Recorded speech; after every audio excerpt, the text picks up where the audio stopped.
वक्रतुंड महाकाय सूर्यकोटि समप्रभः निर्विघ्नं कुरु मे देव सर्वकार्येषु सर्वदा।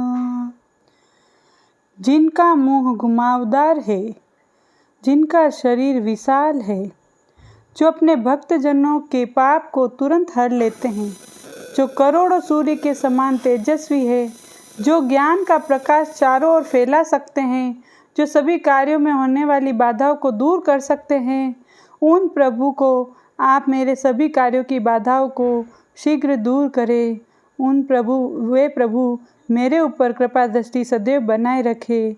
जय हो गणपति बप्पा मोरिया, गणपति बप्पा मोरिया। जय गणेश, जय गणेश, जय गणेश। गुड मॉर्निंग दोस्तों, जय श्री कृष्ण। आज मैं लेकर आ रही हूँ गणेश चतुर्थी के उपलक्ष्य में 4 कथाएं। गणेश चतुर्थी 19 सितंबर को हमारे यहाँ गणेश चतुर्थी मनाई जाएगी। हिंदी महीने के अकॉर्डिंग भाद्रपद महीने की शुक्ल पक्ष की चतुर्थी तिथि को गणेश चतुर्थी मनाई जाती है, जिसे विनायक चतुर्थी भी कहा जाता है। इस बार गणेश चतुर्थी 18 सितंबर को दोपहर 12:39 से गणेश चतुर्थी प्रारंभ हो जाएगी और 19 सितंबर को दोपहर 1:43 पर समाप्त होगी। उदय तिथि के अनुसार 19 सितंबर को ही गणेश चतुर्थी मनाई जाएगी। कहा जाता है कि इस दिन गणेश जी का जन्म हुआ था, इसीलिए गणेश चतुर्थी का त्यौहार बड़े धूमधाम से सभी जगह मनाया जाता है। यह त्यौहार महाराष्ट्र, गोवा, तेलंगाना, केरल, तमिलनाडु और आजकल तो पूरे भारत में सभी जगह मनाया जाता है और हमारे राजस्थान में भी मनाया जाता है। गणेश चतुर्थी क्यों मनाई जाती है, तो इसके बारे में 4 कथाएं प्रचलित है। तो मैं आपको एक एक कथा सुना रही हूँ, जो इस प्रकार है। पहली कथा पौराणिक एवं प्रचलित कथा के अनुसार एक बार सभी देवता कई विपदाओं से घिरे थे। तब वे सब मदद मांगने शिवजी के पास आए। उस समय शिवजी कार्तिकेय और गणेश जी के साथ बैठे थे।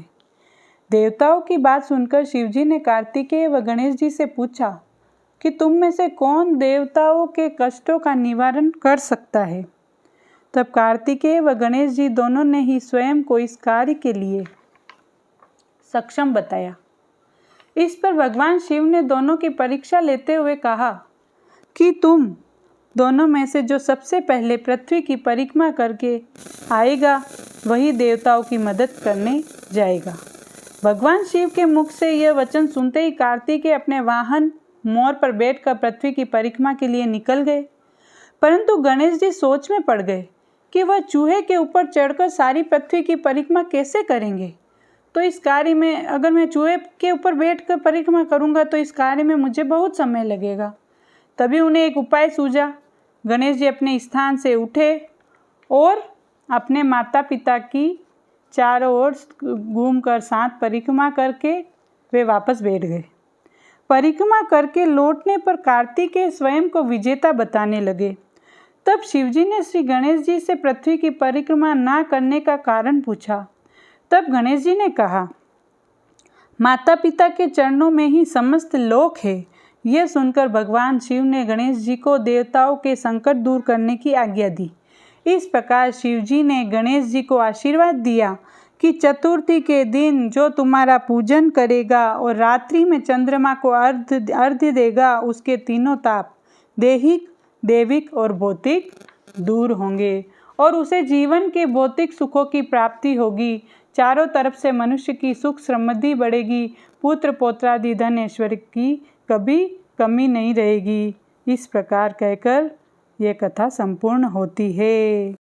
इस चतुर्थी व्रत की दूसरी कथा। एक समय की बात है, राजा हरिश्चंद्र के राज्य में एक कुम्हार था। वह मिट्टी के बर्तन बनाता, लेकिन वे कच्चे रह जाते थे। एक पुजारी की सलाह पर उसने इस समस्या को दूर करने के लिए एक छोटे बालक को मिट्टी के बर्तनों के साथ आवा में डाल दिया। उस दिन संकट चौथ थी।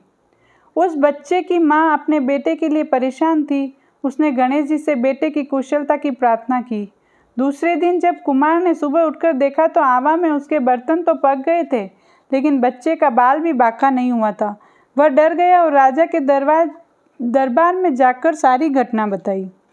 इसके बाद राजा ने उस बच्चे और उसकी माँ को बुलवाया, तो माँ ने सभी तरह के विघ्न को दूर करने वाली संकट चतुर्थी के बारे में बताया।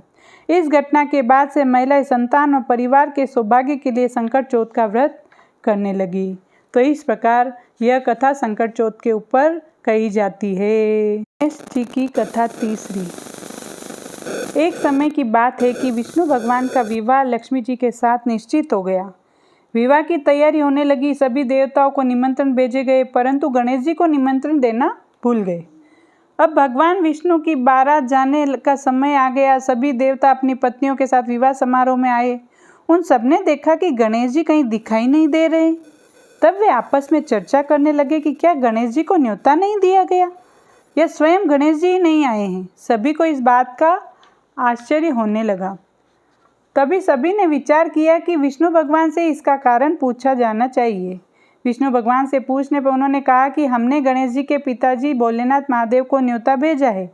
यदि वे अपने पिता के साथ आना चाहते तो आ जाते।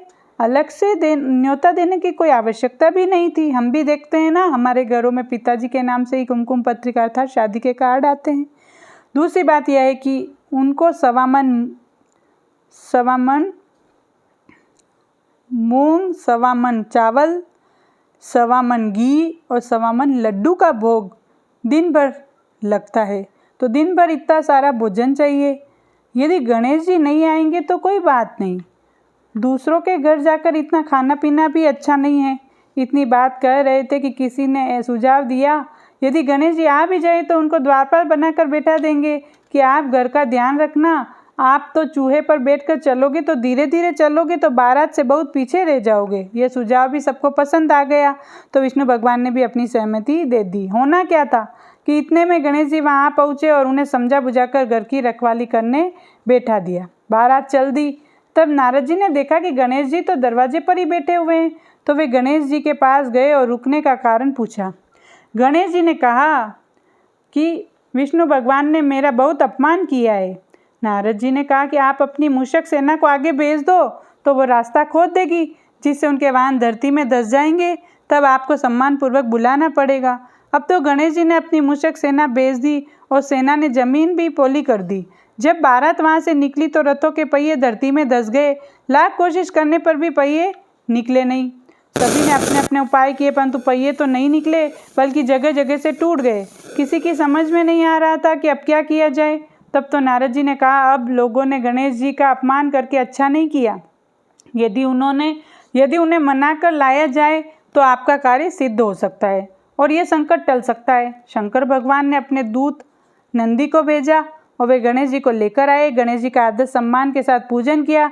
तब कहीं रथ के पहिए निकले। अब रथ के पहिए टूट गए तो उन्हें सुधारे कौन। पास के खेत में एक खाती रहता था, उसे बुलाया गया। खाती ने अपना काम श्री गणेशाय नमः करते हुए करने लगा। देखते ही देखते सब पहिए ठीक हो गए। तब खाती कहने लगा कि हे देवताओं, आपने सर्वप्रथम गणेश जी को नहीं मनाया होगा, नहीं उनकी पूजा की होगी, इसलिए तो आपके साथ ये संकट हुआ है। हम तो मूर्ख अज्ञानी हैं, फिर भी गणेश जी को पूजते हैं, उनका ध्यान रखते हैं। आप लोग तो देवता है, फिर भी उनको कैसे भूल गए। अब आप लोग गणेश जी की जय बोलकर जाए तो आपके सब काम बन जाएंगे और कोई संकट भी नहीं आएगा। ऐसा कहते हुए बारात वहाँ से चल दी और विष्णु भगवान का लक्ष्मी जी के साथ विवाह संपन्न करा के सभी सकुशल घर लौट आए। जी की कथा चौथी। श्री गणेश चतुर्थी व्रत की पौराणिक कथा के अनुसार एक बार भगवान शिव तथा माता पार्वती नर्मदा नदी के किनारे बैठे थे। वहाँ माता पार्वती ने भगवान शिव के समय व्यतीत करने के लिए चौपड़ खेलने को कहा। शिवजी चौपड़ खेलने को तैयार तो हो गए, परंतु इस खेल में हार जीत का फैसला कौन करेगा यह प्रश्न उनके समक्ष उठा तो भगवान शिव जी ने कुछ तिनके एकत्रित कर उसका एक पुतला बनाकर उसकी प्राण प्रतिष्ठा कर दी और पुतले से कहा, बेटा हम चौपड़ खेलना चाहते हैं परंतु उनकी हार जीत का फैसला करने वाला कोई नहीं है, इसलिए तुम बताना कि हम दोनों में से कौन हारा और कौन जीता। उसके बाद भगवान शिव और माता पार्वती का चौपड़ खेल शुरू हो गया। यह खेल 3 बार खेला गया और संयोग से तीनों बार माता पार्वती ही जीती। खेल समाप्त होने के बाद बालक से हार जीत का फैसला करने के लिए कहा गया तो उसने बालक ने महादेव को विजयी बता दिया। यह सुनकर माता पार्वती क्रोधित हो गई और क्रोध से उन्होंने बालक को लंगड़ा होने, कीचड़ में पड़े रहने का श्राप दे दिया। बालक ने माता पार्वती से माफ़ी मांगी और कहा कि यह मुझसे अज्ञानतावश ऐसा हुआ है, मैंने किसी द्वेष भाव में ऐसा नहीं किया। बालक द्वारा क्षमा मांगने पर माता ने कहा, यहाँ गणेश पूजन के लिए नाग कन्याएं आएगी, उनके कहे अनुसार तुम भी गणेश जी का व्रत करो, ऐसा करने से तुम मुझे प्राप्त करोगे। यह कहकर माता कैलाश चली गई। 1 वर्ष के बाद उस स्थान पर नाग कन्याएं आई।